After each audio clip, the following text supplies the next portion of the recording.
Oi pessoal, tudo bem? Nessa aula eu quero falar com vocês um pouco sobre o procedimento de busca da literatura. Tá? Então lembrando que a gente está seguindo o artigo do Nakagawa, de 2017, que está aqui na tela para vocês agora, sobre as 10 perguntas que os biólogos devem fazer quando estiverem lendo uma meta-análise. Esse artigo é a estrutura do nosso curso. Então, dentro dessas 10 perguntas, se vocês forem no artigo que está na tela agora, a primeira pergunta, no caso do trabalho, é se a busca da literatura é sistemática e se ela é documentada de maneira transparente. Tá? Então esse é o tópico que trata sobre esse assunto e é sobre isso que a gente vai falar na aula de hoje. Então vocês podem dar uma lida nesse trecho, o artigo está disponível para vocês no site do curso, eu vou colocar o link aqui na descrição do vídeo. O problema da meta-análise é lidar com a quantidade muito grande de artigos. E para fazer isso a gente precisa conduzir uma busca da literatura que seja abrangente e adequada. Se vocês quiserem um pouco mais de informação de maneira básica sobre como realizar a busca da literatura, vocês podem consultar o livro da Korytcheva, e o capítulo 4 do livro faz uma boa descrição dos procedimentos básicos sobre como realizar uma busca da literatura e como estabelecer critérios de seleção desses artigos. Tá? Então agora eu vou passar por uma apresentação que eu montei, a gente conversa um pouquinho em cima da apresentação, e se precisar eu volto para os artigos e para o capítulo do livro para fazer menção a algum caso específico. Então vamos lá. O que a gente precisa entender sobre a busca da literatura? A meta-análise ela é conduzida utilizando trabalhos originais empíricos como dados para o nosso procedimento analítico. Então, para a gente conseguir montar esse banco de dados de estudos empíricos originais, a gente precisa primeiro encontrar esses estudos. E depois que a gente montou a nossa pergunta, como eu mostrei no vídeo anterior, a gente tem agora uma boa ideia de como a gente quer conduzir esse trabalho, a gente precisa agora criar critérios para encontrar a nossa literatura. Tá? A primeira coisa que a gente precisa fazer, na hora que a gente está desenvolvendo essa busca, é realizar um projeto piloto. Assim como qualquer outro projeto que vocês desenvolvem, empíricos, experimentais, observacionais. Vocês vão conduzir um projeto piloto para saber se os procedimentos funcionam, se os métodos de campo funcionam. Vocês precisam fazer uma busca inicial, um estudo piloto na meta-análise também. Tá? Essa busca inicial ela vai consistir, como eu estou mostrando aqui na tela para vocês, de testar diferentes combinações de termos para que vocês consigam encontrar os artigos de interesse de vocês.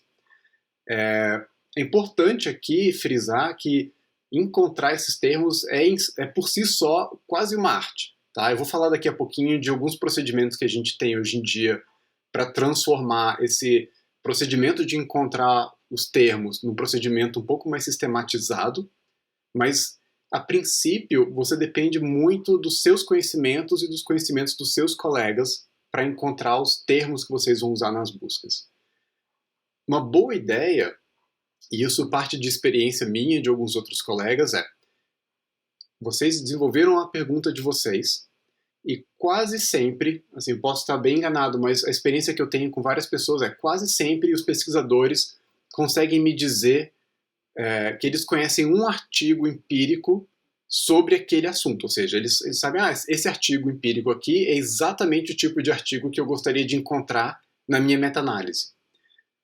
Muitas vezes esse artigo não é um artigo empírico, mas é um artigo de revisão, ou um capítulo de livro. Então a minha dica é, se vocês conhecem uma revisão, um capítulo de livro, ou um artigo empírico que se encaixa muito bem na ideia, na pergunta que vocês têm, dá uma olhada com carinho nos termos que aparecem no título, nos termos que aparecem nas palavras-chave do artigo e nos termos que aparecem na discussão daquele trabalho. Tá? Então, com base nesses termos, vocês conseguem agora começar a criar uma lista de termos que vocês acham que são apropriados para conduzir uma busca da literatura. Então, depois que vocês começam a montar esse conjuntinho de termos, vocês vão precisar testar se esse conjunto de termos retorna para vocês, depois de conduzir uma busca, um conjunto de artigos que faz sentido dentro daquilo que você esperaria encontrar para responder a sua pergunta. Tá? Então, esse é o primeiro passo, testar uma combinação diferente de termos. E esse teste dessa combinação de termos vai precisar acontecer em alguma plataforma de busca de artigos científicos. Tá? Então vocês estão vendo aqui na tela, eu coloquei o nome de 3 plataformas. Para quem não conhece, a gente tem o Scopus. Eu vou mostrar para vocês daqui a pouco a carinha dele no site. A gente tem o Web of Science, que é outra plataforma de busca de literatura científica.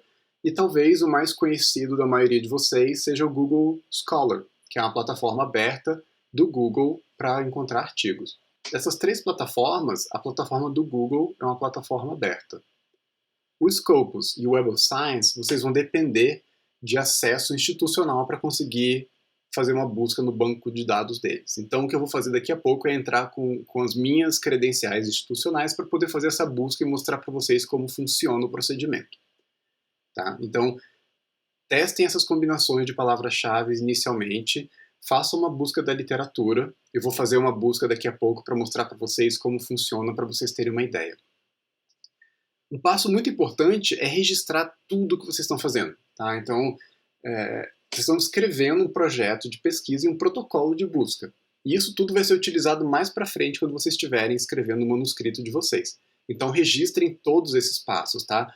Busca inicial, minha busca piloto, eu usei esses 5 termos e a combinação dos termos foi feita dessa maneira. E aí vocês vão atualizando isso e registrando para vocês saberem em que momento vocês têm uma busca adequada. Uma busca adequada, né? Eu falei nesse termo. O que é uma busca adequada? Né? E aí a gente entra de novo num mundo bem grande e às vezes muito subjetivo. Se a gente fizer um parênteses aqui e for dar uma olhada no que acontece nas ciências médicas ou farmacêuticas, muitas vezes uma meta-análise, muitas vezes não, quase sempre em medicina, uma meta-análise precisa que esse procedimento de busca seja verificado por pesquisadores independentes. Né? A gente está fazendo uma forma de auditoria, e o intuito dessa auditoria é saber se esse conjunto de termos para fazer uma busca, de fato, está encontrando os artigos que são adequados ou que são esperados para aquele conjunto de dados. Nas ciências biológicas, a gente ainda não conduz esse tipo de processo tão rigoroso. Tá? Então, muitas vezes, um único pesquisador vai conduzir a busca e vai definir que aquela busca está retornando um conjunto adequado de artigos, e às vezes isso vai ser feito em colaboração com colegas. Né? Então, eu posso dar um exemplo de uma busca recente que foi feita por um estudante de doutorado no meu laboratório. Ele criou o conjunto de palavras-chave para fazer as buscas, ele conduziu essas buscas iniciais e ele sentou comigo para a gente avaliar se esse conjunto de trabalhos que foram encontrados pela busca fazia sentido diante da pergunta que ele queria responder. Então a decisão de se a gente tinha um conjunto adequado de palavras-chave foi tomada por 2 pesquisadores, né, através de conversas e avaliando alguns dos trabalhos que foram encontrados ou não no conjunto de resultados. O último tópico aqui é quantos artigos são suficientes, né? E muitos de vocês podem se fazer essa pergunta: quantos artigos eu preciso para fazer uma meta-análise? E a resposta que eu tenho para vocês é: eu não sei. Depende muito do número de artigos que estão disponíveis na literatura para um determinado tema. Idealmente, do ponto de vista da meta-análise, o que a gente quer fazer, e de novo, esse é o mundo ideal, é encontrar todos os artigos que foram publicados sobre aquele assunto, de tal maneira que a sua busca não seja enviesada. Né? Então, o que a gente quer evitar, mais do que um conjunto pequeno de artigos, é um conjunto enviesado. Né? Então, a gente não quer encontrar só um conjunto enviesado, a gente quer tentar encontrar todos os artigos publicados sobre aquele assunto.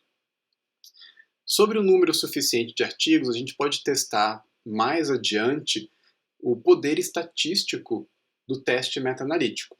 Então, nesse próximo slide, eu estou mostrando para vocês uma figura que eu tirei de um dos capítulos do livro da Korytcheva. Nessa figura, a gente está vendo os resultados de uma simulação.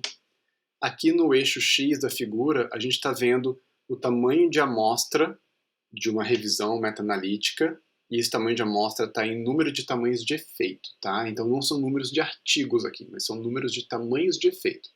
Então, vocês estão vendo 20, 40, 60, 80 e 100 tamanhos de efeito incluídos numa meta-análise dentro dessa simulação.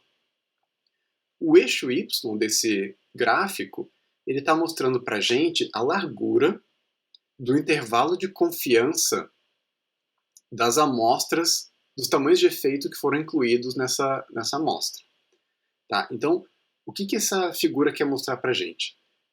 Vocês devem ter percebido aí que quando o tamanho de amostra é pequeno, quando a gente está falando de 5 a 10, até 20 tamanhos de efeito em uma meta-análise, a amplitude, a largura desses intervalos de confiança, ela é grande. Agora, à medida que a gente inclui mais tamanhos de efeito nesse trabalho meta-analítico, o intervalo de confiança dessas estimativas simuladas começa a diminuir. O intervalo de confiança começa a se tornar mais preciso quanto maior o número de artigos, quanto maior o número de tamanhos de efeito que a gente inclui. Quando a gente chega mais ou menos em 40 tamanhos de efeito, o intervalo de confiança, a largura do intervalo de confiança, mais ou menos se estabiliza.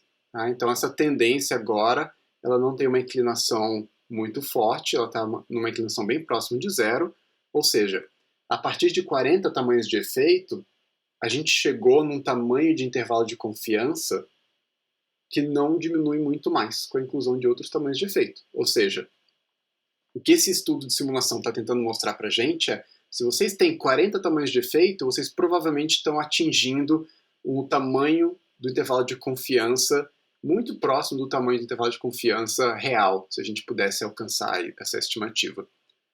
Então, se vocês tivessem que almejar para um tamanho de amostra para conduzir uma meta-análise, eu sugeriria que vocês tivessem um tamanho de amostra de pelo menos 40 tamanhos de efeito. Tá? E aqui tem uma coisa importante para notar para vocês. 40 tamanhos de efeito, eles podem vir de 40 artigos diferentes, se vocês estiverem extraindo um tamanho de efeito por artigo, ou esses 40 tamanhos de efeito podem estar vindo de um número menor de artigos, como por exemplo 20 ou 25 artigos diferentes. Sendo que cada um desses artigos agora está fornecendo 2 ou 3 estimativas de tamanho de efeito. E a gente vai falar mais sobre como lidar com isso nas próximas aulas. Quando a gente estiver conduzindo a meta-análise e realizando a busca da literatura, quais são as fontes de busca que eu devo usar? Então essa é uma pergunta que a gente se faz o tempo todo. Eu coloquei de novo na tela para vocês as 3 fontes de buscadores que eu mencionei agora há pouco, o Web of Science, o Scopus e o Scholar. E a pergunta é, o que eu uso para fazer minha busca? Vocês devem ter experiência com o Scholar, e vocês já devem ter visto que no Scholar a gente não tem muitas ferramentas avançadas para combinar termos, ou para filtrar resultados. Então, o Scholar é bom para a gente fazer uma busca muito abrangente e ampla, sem se preocupar demais com combinação de termos.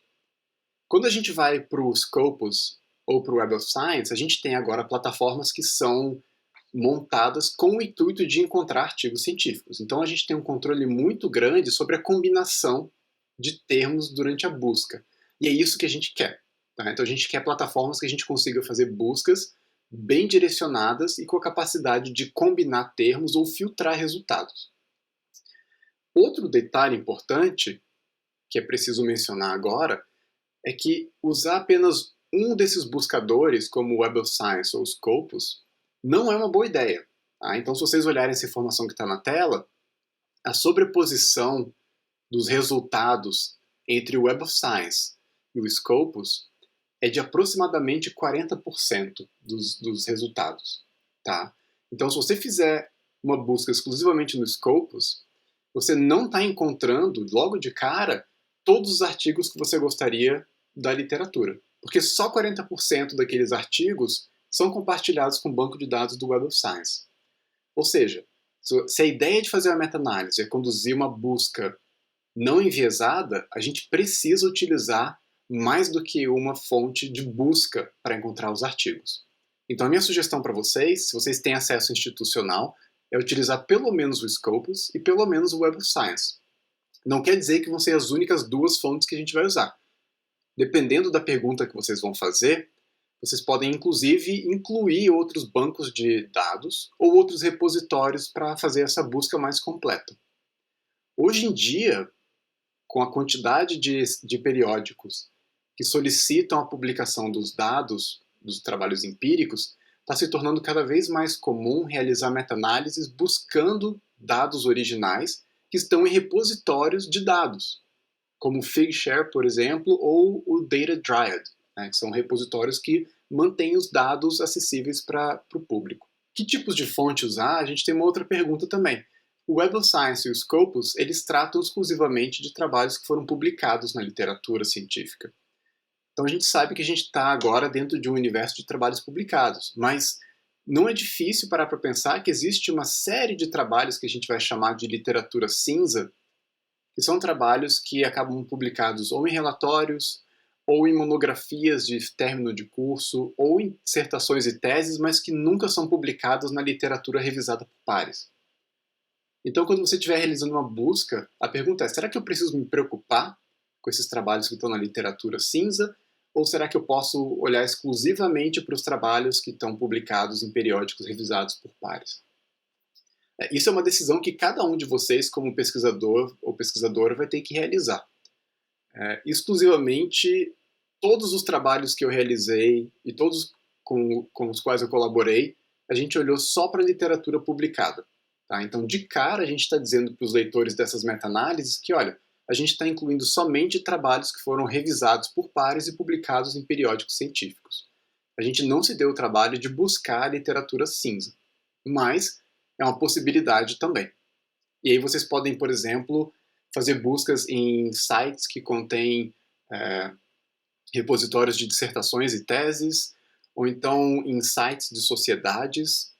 Vocês podem buscar, inclusive, com colegas que vocês conhecem que tenham publicado algum trabalho num relatório ou numa monografia de fim de curso. Um aspecto muito importante da busca da literatura é a utilização do protocolo que chama PRISMA. Eu vou mostrar para vocês agora um fluxograma que define esse protocolo PRISMA. Tá? Então, o PRISMA é uma estratégia de busca para que a sua busca seja realizada de maneira transparente e para que todos os passos dessa busca e dos critérios de avaliação dos trabalhos sejam reportados para os leitores de maneira transparente. Essa figura aqui está no artigo do Shinichi Nakagawa, de 2017, e ela estabelece aqui os diferentes aspectos que vocês precisam reportar quando estiverem publicando uma meta-análise. Logo, se vocês precisam reportar isso, vocês vão ter que realizar esse registro dos passos ao longo da condução da busca de dados de vocês. Então, o primeiro passo é registrar aqui as bases de dados que foram utilizadas para as buscas. Isso pode ser uma, duas ou mais fontes diferentes de bases de dados. E o que vocês vão registrar em cada caixinha dessa aqui é o número de artigos ou o número de resultados que foram encontrados em cada uma dessas buscas. E esse fluxograma ele vai nessa direção da filtragem dos dados que estão entrando no seu conjunto de dados. Então vocês vão encontrar um certo número de dados. O primeiro passo é remover resultados duplicados. Tá? Então eu vou passar para a próxima figura que traz um exemplo de como isso aqui funciona. Tá? Então essa é a mesma figura que a gente viu no slide anterior, com 3 fontes de dados que foram utilizadas para busca, o Scopus com 560 resultados, o Web of Science com 265, e outras fontes que identificaram quase 1000 resultados diferentes. Então vocês pegam todos os resultados, vão colocar, por exemplo, em uma planilha, um gerenciador de referências, e vão filtrar agora os resultados que são duplicados. Então eles removeram 381 duplicatas nesse passo e passaram para o próximo passo. Tá? O próximo passo, se a gente olhar essa caixinha verde aqui, é a avaliação de títulos e resumos. Tá? Então esse é um aspecto super importante. Se vocês pararem para pensar que nesse caso, nesse exemplo, os autores vão ter que lidar com 1.400 artigos diferentes, é praticamente inviável um ou dois pesquisadores conseguirem ler 1.400 artigos diferentes, ler o texto completo, para avaliar se aqueles artigos vão servir ou não para a meta-análise. Então o que a gente faz na meta-análise, nesse primeiro momento, é ler o título e ler os resumos desses artigos para avaliar se aqueles trabalhos têm potencial de serem incluídos no nosso trabalho de revisão. Isso é uma forma subjetiva de conduzir a busca, mas vocês podem criar critérios para ler e avaliar esses títulos e resumos. A gente pode falar um pouco mais sobre isso no nosso encontro. Então, nesse passo de filtragem, 1.200 trabalhos foram excluídos, ou seja, em uma busca que resultou em quase 2.000 trabalhos, 1.200 deles foram excluídos com base em leitura de título e resumo, porque não eram apropriados para serem incluídos naquela meta-análise. O próximo passo, com os artigos que sobraram, é a leitura do texto completo. Então agora a gente já está falando de um conjunto de trabalhos potencialmente interessantes e que têm potencial para serem incluídos na meta-análise. No caso do exemplo, são 210 artigos. E são 210 artigos que foram lidos, o texto completo pelos autores, para buscar as informações que são necessárias para incluir na meta-análise. Nesse caso, desses 210 trabalhos, 195 trabalhos foram excluídos. Aí vocês devem estar se perguntando, nossa, mas eles excluíram praticamente tudo. E é isso mesmo, tá? Então a gente encontra esse tipo de filtragem com muita frequência, conduzindo a meta-análise. Vocês estão vendo essa caixinha aqui do lado? Essa caixinha está explicando para a gente, para os leitores, quais são os motivos de exclusão de cada um desses 195 trabalhos. Tem 85 trabalhos que foram excluídos porque o desenho experimental não é o desenho experimental que os autores gostariam de encontrar para realizar a meta-análise.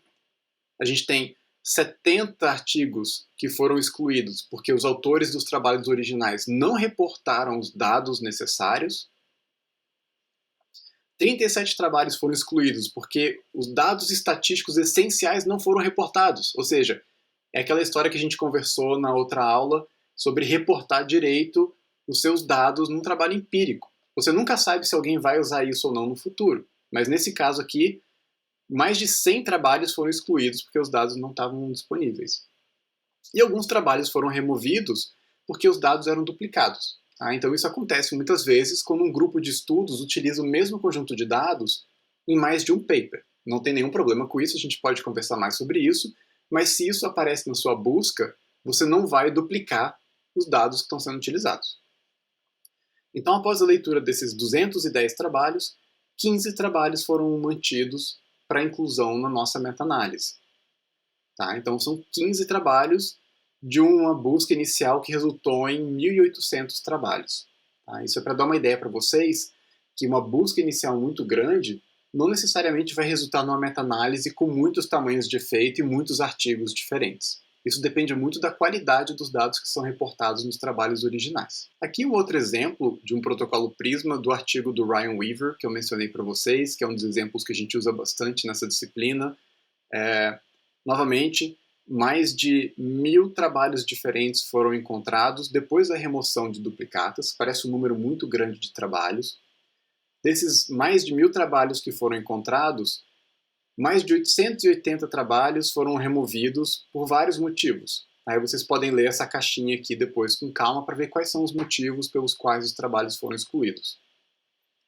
115 trabalhos foram lidos de maneira completa, e desses 115, 52 foram mantidos para meta-análise. Ou seja, de um universo de mais de 1.000 trabalhos, a gente terminou com um conjunto de 52 trabalhos para inclusão na meta-análise.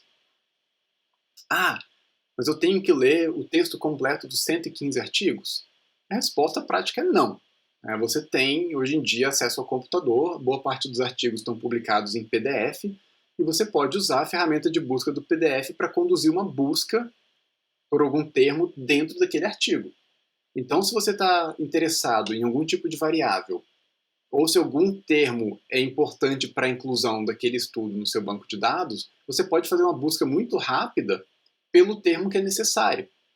E se aquele termo não aparece no artigo, você já de cara tem a possibilidade de excluí-lo do seu conjunto de dados. Falando ainda de estratégia de busca, é importante a gente fazer aquele procedimento que eu mencionei, de listar todos os termos que você antecipa utilizar, isso na busca inicial. E uma outra questão importante é a gente tomar cuidado com a grafia dos termos. Então, lembra que boa parte da literatura científica está produzida em inglês, vocês vão ter que fazer buscas em inglês. Em inglês a gente tem duas grafias predominantes, a gente tem o inglês britânico e o inglês americano. E essas duas formas da língua inglesa, elas têm a utilização de letras diferentes para descrever a mesma palavra, por exemplo. Então, comportamento em inglês se chama behavior. E no inglês americano, o behavior termina com I-O-R. No inglês britânico, behavior termina com I-O-U-R. Ou seja, você tem uma diferença de grafia e dependendo de como você escreve as palavras, você pode ter um problema na hora de encontrar os seus resultados. Então aqui eu vou dar um exemplo para vocês. Essa é uma figura também que vocês vão encontrar no livro texto, mostrando como diferenças na grafia influenciam o número de resultados que vocês encontram numa busca. Então o termo que esses autores estão interessados é Plant Defense, e o que vocês estão vendo aqui ao longo do eixo X são variações em como realizar a busca, e no eixo Y vocês estão vendo o número de artigos ou o número de resultados que são obtidos em cada busca. Se a gente escreve Plant Defense com CE no final, a gente encontra menos de 500 trabalhos. Se a gente escreve Plant Defense com SE no final, o número salta para quase 1.500 resultados. Ou seja, a gente está praticamente triplicando o número de resultados, mudando uma única letra no termo que a gente está usando para fazer a busca. Dependendo do buscador que vocês estiverem usando, Scopus, Web of Science, vocês podem usar caracteres que são chamados caracteres coringa. Esses caracteres eles vão substituir algum termo para que você possa realizar uma busca utilizando o coringa no lugar de duas letras diferentes, por exemplo. Então aqui nesse caso, o Plant Defense ele está escrito com asterisco no lugar do C ou do S. Então esse asterisco ele toma o lugar de qualquer caractere naquela posição, e isso faz com que você obtenha um número um pouquinho maior de resultados. Tá? Isso não dá a soma dessas duas barras, mas é uma combinação das duas e provavelmente excluindo algumas interseções. Então aqui é para mostrar para vocês que dependendo de onde você inclui esse asterisco, esse caractere coringa, você está aumentando ainda mais o conjunto de artigos. Então aqui, por exemplo, eles terminaram a palavra com defend asterisco, sem colocar aquele E no final.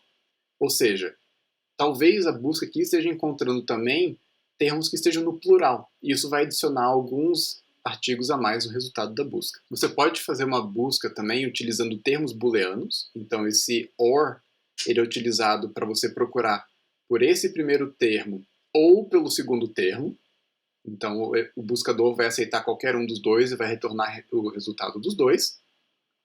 E você pode usar um outro termo booleano que é o AND maiúsculo para juntar o plant e defense. Então a busca vai retornar todos os resultados que estão no repositório daquele buscador, que contém o termo plant e o termo defense. E eles podem estar sendo utilizados em locais diferentes do título, resumo e palavra-chave, que geralmente é o campo de busca padrão desses buscadores. A gente pode falar mais sobre isso na aula se não ficou claro para todo mundo. Outra maneira de você incrementar o tamanho do banco de dados, além de realizar as buscas nos buscadores como o Web of Science e o Scopus, é você olhar para a literatura que você já incluiu no seu banco de dados. Então, imagina que você fez uma busca e você incluiu 100 artigos no conjunto de dados potencialmente interessantes, e são 100 artigos que você vai ler o texto completo.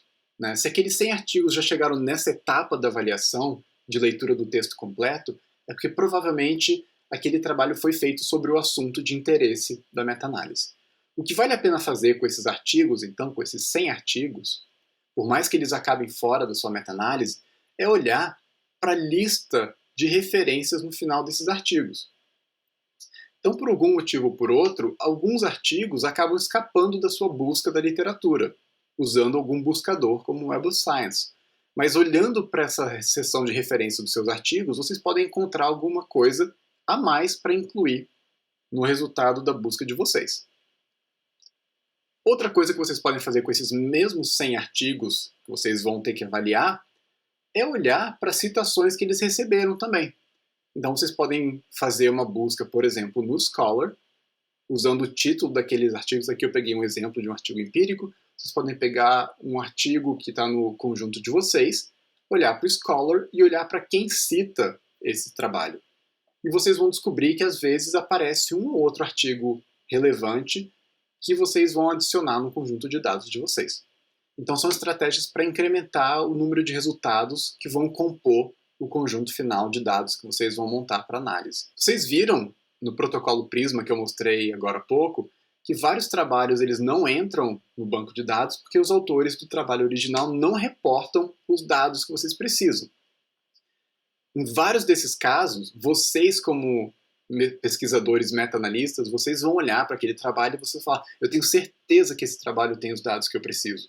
Eu tenho certeza que os autores coletaram esses dados, mas eles não estão publicados nesse trabalho. O que vocês podem fazer, então, é entrar em contato com os autores dos trabalhos originais e tentar solicitar esses dados dos autores. É uma estratégia que funciona muito bem em alguns casos e às vezes falha miseravelmente.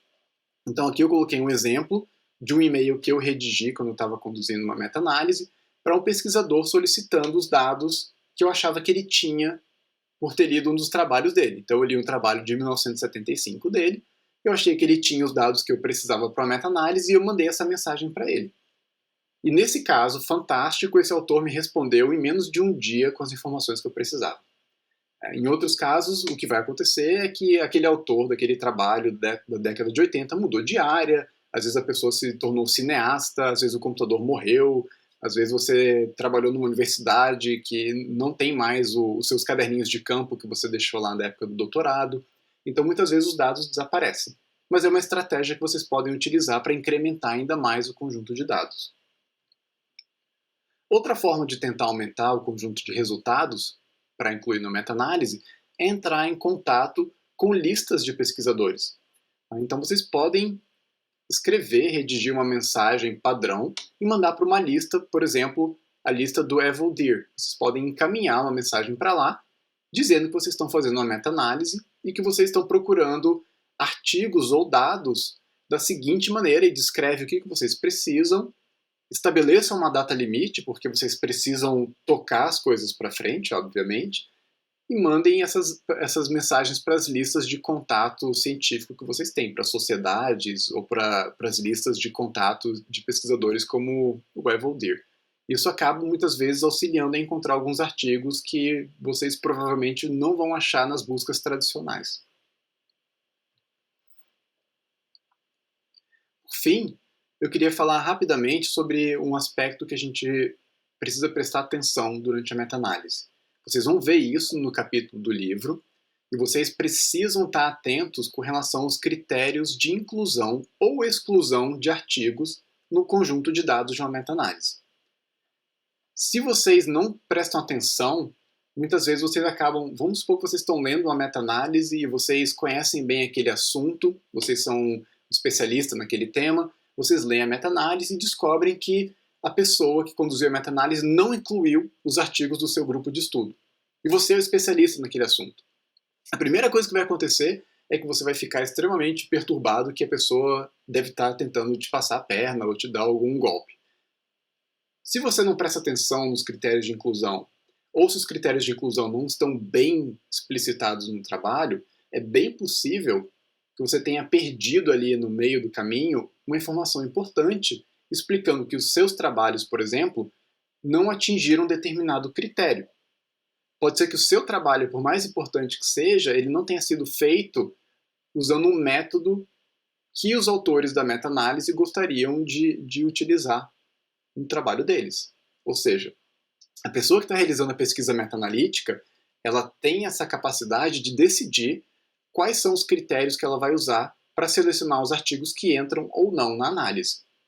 E, obviamente, esses critérios definem os resultados que vocês vão obter. Então, se você define um critério, por exemplo, aqui eu tenho algumas ideias, né? Tipo do sujeito. Se vocês estão olhando para trabalhos e nesses trabalhos você quer incluir somente indivíduos juvenis e não adultos, esse critério de inclusão ou exclusão, ele vai jogar fora uma série de artigos que, numa lida rápida, as pessoas achariam que deveriam estar naquele conjunto de dados. E, obviamente, isso vai estar atrelado à pergunta científica que aquela meta-análise quer responder. Então, se o trabalho é bem planejado e bem construído, fica fácil para o leitor acompanhar a sua pergunta, para o seu processo de busca, quais são os termos que vão ser utilizados ali, e, finalmente, para o seu critério de inclusão ou exclusão dos artigos. Por que você está tirando alguns trabalhos empíricos e por que você quer incluir outros no seu conjunto de dados. Dicas para inclusão, para critérios de inclusão ou exclusão, dependem bastante das suas perguntas. Tá? Então, esses critérios muitas vezes estão associados com variáveis importantes que você precisa para incluir na meta-análise, e sem uma determinada variável, você não consegue colocar aquele trabalho na sua meta-análise. Se os autores não falam nada a respeito de um tipo de tratamento que eles aplicaram num conjunto de sujeitos, você não consegue usar. Um outro exemplo, se os autores não descrevem o protocolo, a metodologia utilizada, muitas vezes aquele trabalho vai precisar ser eliminado do conjunto de dados, porque sem saber como eles usaram o protocolo ou qual foi o método para medir alguma coisa, você não consegue incluir na sua meta-análise aquele estudo. Uma coisa super importante, a gente pode conversar mais sobre isso, é registrar os motivos de rejeição. Então, quando você está fazendo uma meta-análise, você cria sua lista de critérios de inclusão, você precisa criar um conjunto de dados para mostrar, olha, esse trabalho A foi rejeitado por esse motivo, o trabalho B foi rejeitado por esse motivo. Porque na hora que você for publicar isso, você está mostrando para o leitor de maneira bem transparente que aqueles artigos foram avaliados, mas que eles não cumpriram um dos critérios de inclusão que você estabeleceu para a análise de vocês.